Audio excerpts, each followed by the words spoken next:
오늘 말씀의 제목은 믿음의 안경을 쓴 리더 갈렙입니다. 한번 제목 같이 읽어볼까요? 시작. 믿음의 안경을 쓴 리더 갈렙. 지피지기 백전불태라는 말이 있습니다. 적을 알고 나를 알면 100번을 싸워도 위태롭지 않다는 말입니다. 모세는 하나님의 명령에 따라 하나님께서 약속하신 가나안 땅을 정탐하기 위해서 각 지파에서 한 명씩 정탐꾼을 뽑아 12명을 가나안 땅에 보냈습니다. 12명의 정탐꾼은 가나안 땅을 두루 살펴보고 돌아왔으나 이들의 보고는 희망적이지 못했습니다. 가나안 땅이 비옥한 땅인 것은 분명한데 그곳에 사는 사람들이 거인과 같이 강하고 장대한 자들이었기 때문에 가나안 땅을 정복하는 것이 마치 불가능한 일처럼 여겨졌기 때문입니다. 가나안 땅의 주민들과 자신들을 비교했을 때 나는 메뚜기다 라고 말할 정도로 초라해졌습니다. 이런 커다란 문제 앞에 믿음의 사람과 믿음이 없는 사람은 무엇이 다를까요? 오늘 제목처럼 믿음의 안경을 쓴 리더 갈렙과 이스라엘의 잘못, 과오를 통해 말씀하시는 하나님의 음성을 듣는 저와 여러분 되시기를 주의 이름으로 축복합니다. 시간 순으로 조금 살펴보면 이제 출애굽을 하게 되면 이제 10가지 재앙, 마지막 재앙인 장자의 죽음을 통하고 광야로 나와서 이제 홍해라고 하는 큰 바다를 하나님의 은혜로 건너게 됩니다. 그리고 광야에서 하나님께서 십계명을 주시고 만나와 메추라기로 먹이시며 반석에서 물을 내시는 기적을 이스라엘 백성에게 경험케 하십니다. 그리고 이 가나안 땅 입구까지 도착하여서 방금 말씀드린 것처럼 12명의 정탐꾼을 뽑아서 가나안 땅의 남쪽부터 북쪽 끝까지 샅샅이 40일 동안 정탐하게 하십니다. 하지만 이들의 보고가 부정적이고 원망하며 하나님을 원망하고 난 뒤에 40년간 이 광야를 떠돌게 됩니다. 그 광야를 떠돌았던 1세대들이 모두가 사망한 후에 여호수아가 리더가 되고 그 다음 요단강을 건너게 되고 그리고 그 요단강을 건너고 그 할례를 행함으로 전쟁을 준비하게 되는데 지난주에 저희가 살펴보았던 여리고성 함락 전쟁이 여기서 벌어집니다. 그래서 여리고성을 정복하고 아이성을 정복하고 이후 가나안 땅을 정복하고 난 다음에 땅을 분배하고 사사시대로 이어지는 장면입니다. 오늘 본문은 저희가 3번에서 4번, 지난주는 여리고성 함락 전쟁을 보았고 오늘 본문은 3번에서 4번에 해당하는 지점에 있습니다. 그래서 여리고성 정복 전쟁보다 약 40년 전의 일입니다. 하나님께서는 출애굽시키시며 젖과 꿀이 흐르는 가나안 땅으로 인도하겠다고 약속하셨고 그 땅의 입구까지 왔습니다. 이스라엘 백성은 야곱의 12아들의 이름을 딴 12지파로 구성되었습니다. 그래서 르우벤 지파, 유다 지파, 므낫세 지파 이런 지파들이 있었고 12지파에서 한 명씩 뽑았으면 몇 명일까요? 12명입니다. 12지파에서 한 명씩 뽑았기 때문에 12명을 뽑아서 이 가나안 땅을 정탐하기로 했습니다. 그래서 저희는 오늘 14장을 읽었지만 13장을 보면 이 12명을 네겝 땅으로부터 네겝 길로부터 시작하여서 남쪽에서부터 북쪽 끝까지 샅샅이 살펴보라고 합니다. 땅이 어떤지, 어떠한 사람들이 살고 있는지, 어디에 살고 있는지, 과실이 어떤지, 땅은 정말로 비옥한지 샅샅이 살펴보라는 임무를 가지고 가나안 땅으로 들어갑니다. 40일 동안 이 땅을 착실하게 다 살펴보고 난 다음에 튼튼한 과실을 가지고 모세와 이스라엘 백성 앞으로 돌아옵니다. 이 12명 중에는 모세의 뒤를 따르는 에브라임 지파 여호수아도 있었고 유다 지파 갈렙도 있었습니다. 12명의 정탐꾼들은 정탐한 내용을 사실 그대로 보고하였습니다.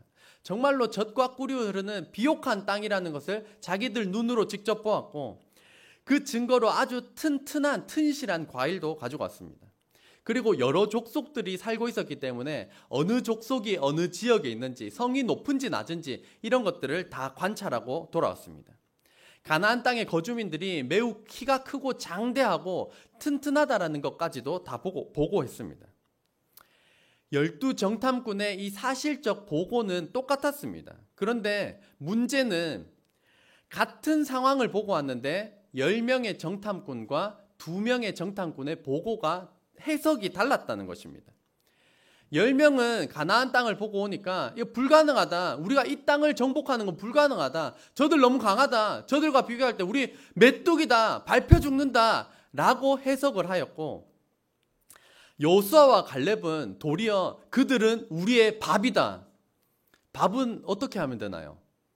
그냥 떠서 먹으면 됩니다. 그래서 여호수아와 갈렙은 똑같은 것을 봤는데도 저거 내 밥이다. 저거 그냥 떠서 먹으면 된다. 하나님께서 함께 하시기 때문에 이길 수 있다라고 해석을 하였습니다.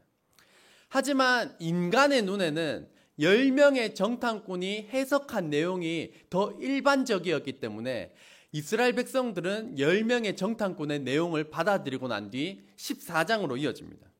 14장 1절 말씀 같이 읽겠습니다. 시작. 온 회중이 소리를 높여 부르짖으며 백성이 밤새도록 통곡하였더라. 통곡하였다. 이 장면을 한번 상상해 보시길 바랍니다. 뭐라고 통곡하였을까? 이스라엘 자손이 다 모세와 아론을 원망하며 온 회중이 그들에게 이르되 우리가 애굽 땅에서 죽었거나 이 광야에서 죽었으면 좋았을 것을. 밤새도록 통곡하고 원망하는 내용이 모세와 아론을 원망하는 겁니다.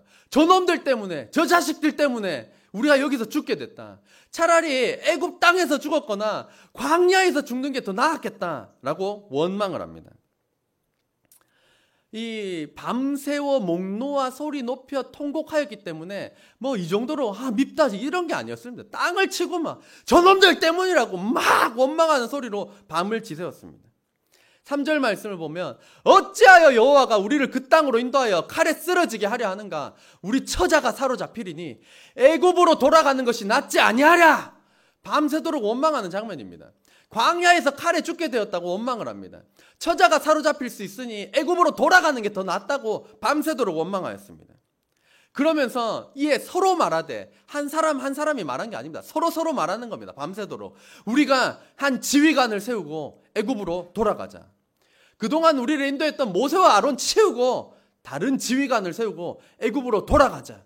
밤이 새도록 원망하고 통곡한 것입니다. 통곡하는 게 무엇인가요? 저희가 일반적으로 통곡을 잘하지 않습니다. 장례식에 가서야 우리가 너무나도 먼 사람 장례식에는 눈물도 안 나지만 가까운 사랑하는 사람의 장례식에 어떻게 이 사람이 이렇게 허망하게 가냐고 땅을 치며 막 후회하는 그것이 막 밤새워 통곡하는 것입니다. 아이고 막 이렇게 밤새워 통곡하는 겁니다. 막 혼자 연기할 때 막 눈물이 납니다. 아이고만 하는데도 눈물이 막 맺힙니다. 왜 그런지 모르겠는데 통곡이란 그런 겁니다. 아이고 막 땅을 치며 통곡하는 겁니다. 그런데 이 통곡이 죽은 사람에 대한 그 안타까운 마음이 아니라 지금 이스라엘 백성은 모세와 아론 하나님을 원망하며 밤새도록 통곡했습니다. 모세와 아론 때문이라고, 니들 때문이라고, 니들만 아니었어도 괜찮았는데 하나님 뭐냐고, 다른 사람들 세우자라고 밤이 새도록 원망했습니다. 누군가로부터 이러한 모욕과 원망을 들어보신 경험이 있으신가요? 당신 때문이라고, 너 같은 놈 만나서 내 인생 망쳤다고, 니 때문에 다 망했다고, 차라리 만나지 말았어야 했다, 차라리 당신 만나기 전에 내가 죽는 게 나았다, 아니면 너를 죽이고 나도 죽겠다. 방금 이스라엘 백성이 하나님을 향하여, 모세와 아론을 향하여 원망한 내용입니다. 저도 저의 자녀들로부터 이 정도까지는 아니지만 이런 원망 섞인 소리를 들을 때가 있습니다. 아빠 때문이라고, 아빠 때문에 이렇게 됐다고, 아빠만 아니었어도 괜찮았는데 진짜 짜증난다고 막 애들이 막 이런 소리를 저한테 늘어놓습니다. 이런 말도 안 되는 행태를 가리켜서 전문 용어로 꼬라지라고 합니다. 이 꼬라지, 이 꼴을 참아주는 게 정말 쉽지 않습니다. 저 조그마한 것들이, 별것도 아닌 것들이, 한 주먹도 안 되는 것들이 막 아빠 때문이라고 막 원성을 하며 정말 참기 힘듭니다. 제가 너무 사랑하는 자녀들임에도 불구하고 잠깐 동안이지만 원망과 짜증을 견뎌내는 일은 결코 쉬운 영역이 아닙니다. 그런데 이스라엘 백성들은 잠깐이 아니라 밤을 새워 목 놓아 땅을 치며 통곡하며 저 사람들 치워버리고 돌아가자고 막 이렇게 밤이 새도록 원망했습니다. 이때 12명의 정탐꾼은 누구였을까요? 13장 2절 말씀 같이 읽겠습니다. 시작. 사람을 보내어 내가 이스라엘 자손에게 주는 가나안 땅을 정탐하게 하되 그들의 조상의 가문 각 지파 중에서 지휘관 된 자 한 사람씩 보내라. 제가 파란 글씨로 표현해놨습니다. 누가 정탐꾼이냐면 지휘관 된 자 한 사람씩입니다. 그러니까 능력과 실력이 그냥 평범했던 어떤 사람들이 아니라 그 가문 중에서도 인정받은 사람, 그 가문 중에서도 선별된 사람, 이들이 하는 말이 영향력 있는 사람, 그런 사람을 가문 중에서 선별하여서 정탐꾼으로 보냈던 것입니다. 여기서 이 리더의 중요성을 알 수가 있습니다. 리더라고 하면 영어로 이제 이끄는 사람이라고 하지만 저희는 이제 지도자 뭐 이렇게가 더 편한데 일반적으로 리더라고 생각을 하면 교회의 리더나 아니면 직장의 어떤 상사나 이렇게 떠올릴 수 있지만 우리 모두가 누군가에게는 리더라는 사실을 알아야 합니다. 우리는 누군가에게는 리더입니다. 저희 애들도 첫째 하늘이는 둘째 하루에게 리더의 역할을 합니다. 꼬맹이들이 별것 아니더라도 리더의 역할을 합니다. 둘째 하루는 셋째 하일이에게 리더의 역할을 합니다. 저희도 내가 무슨 리더야? 라고 생각하실지 모르겠지만 곰곰이 따져보면 우리는 누군가에게 영향력을 행사하고 있고 누군가를 이끌고 있는 누군가에게는 리더입니다. 한번 따라해 보겠습니다. 내가 리더다. 한 번 더 따라하겠습니다. 내가 리더다.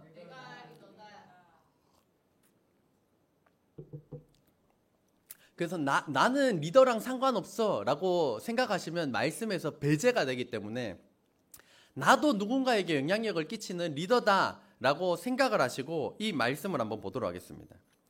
누군가에게는 리더인 우리가 어떤 리더, 어떤 사람이 되어야 할까요? 한번 같이 읽겠습니다. 시작. 리더는 믿음의 안경을 쓰고 하나님을 보아야 합니다. 제목처럼 리더는 믿음의 안경을 써야 합니다.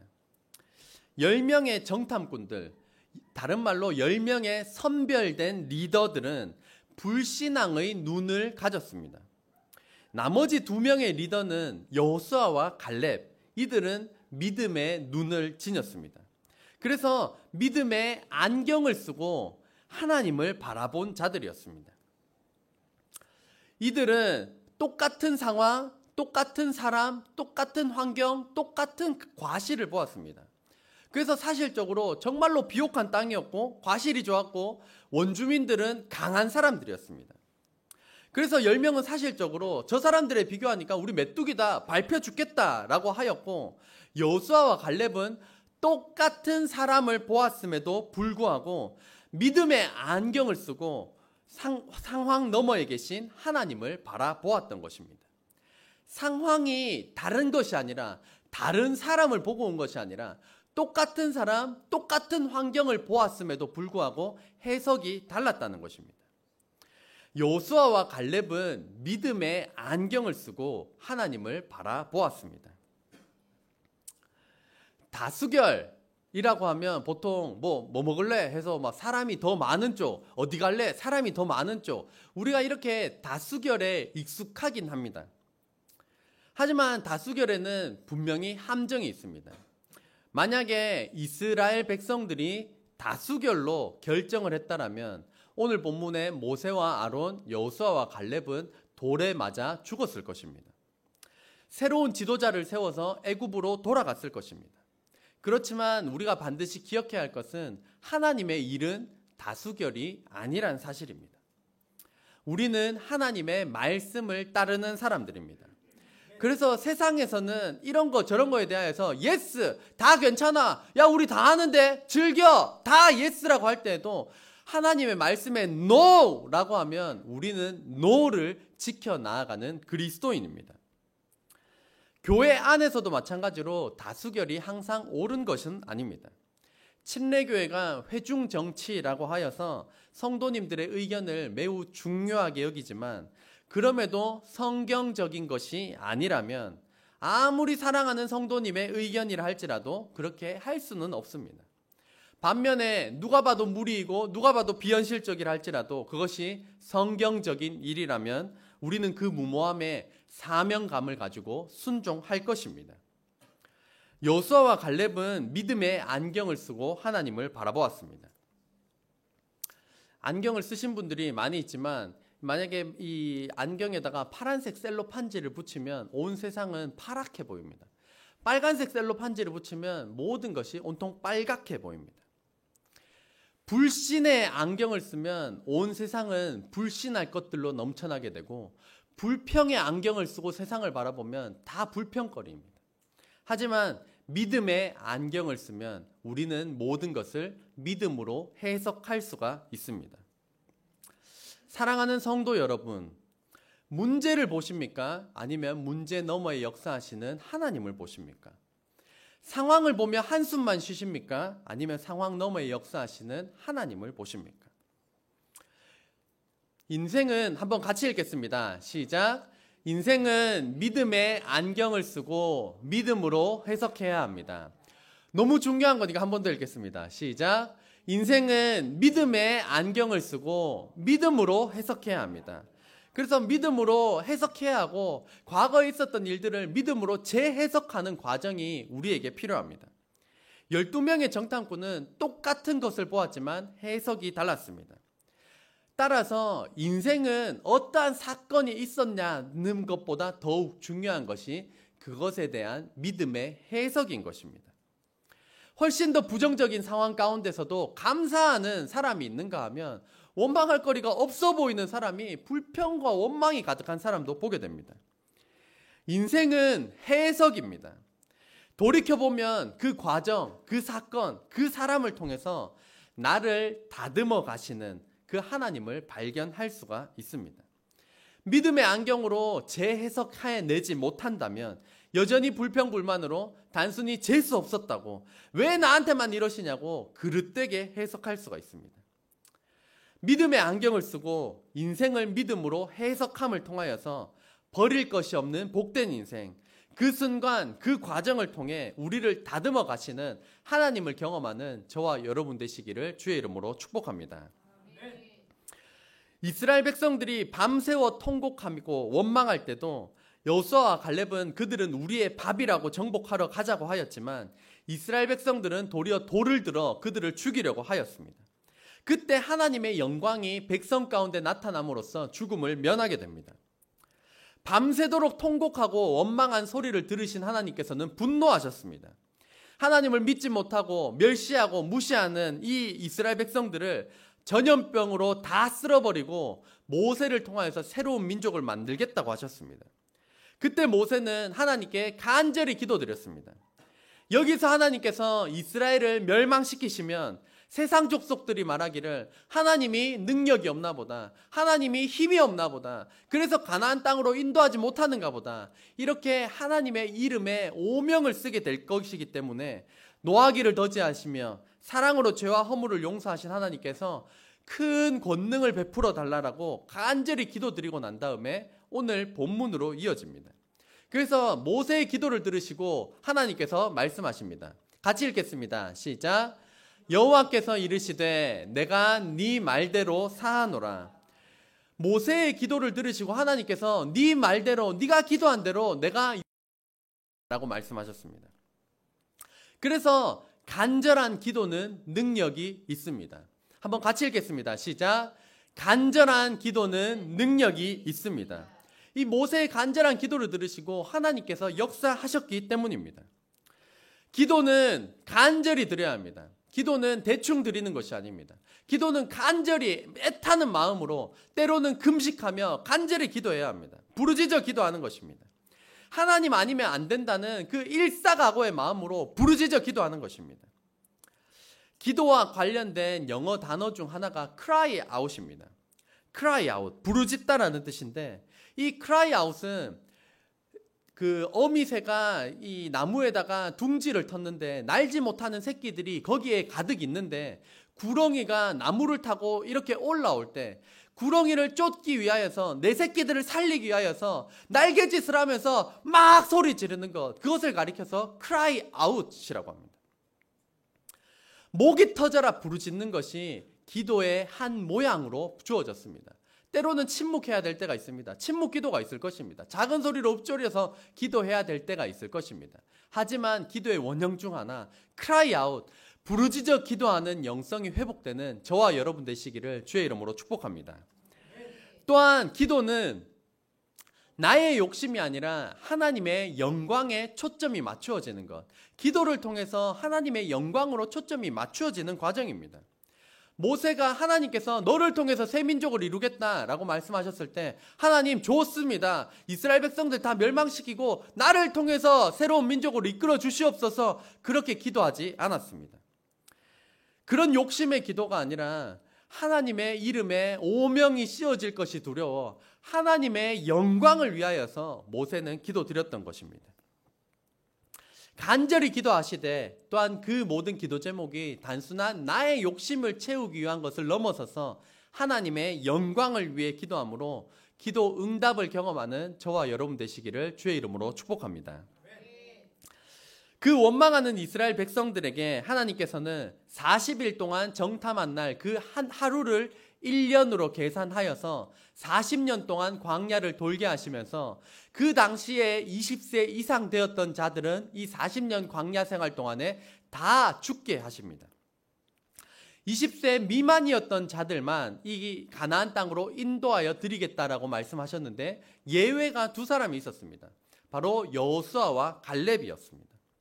왜 여호수아와 갈렙만 데리고 가셨을까요? 24절 말씀 같이 읽겠습니다. 시작.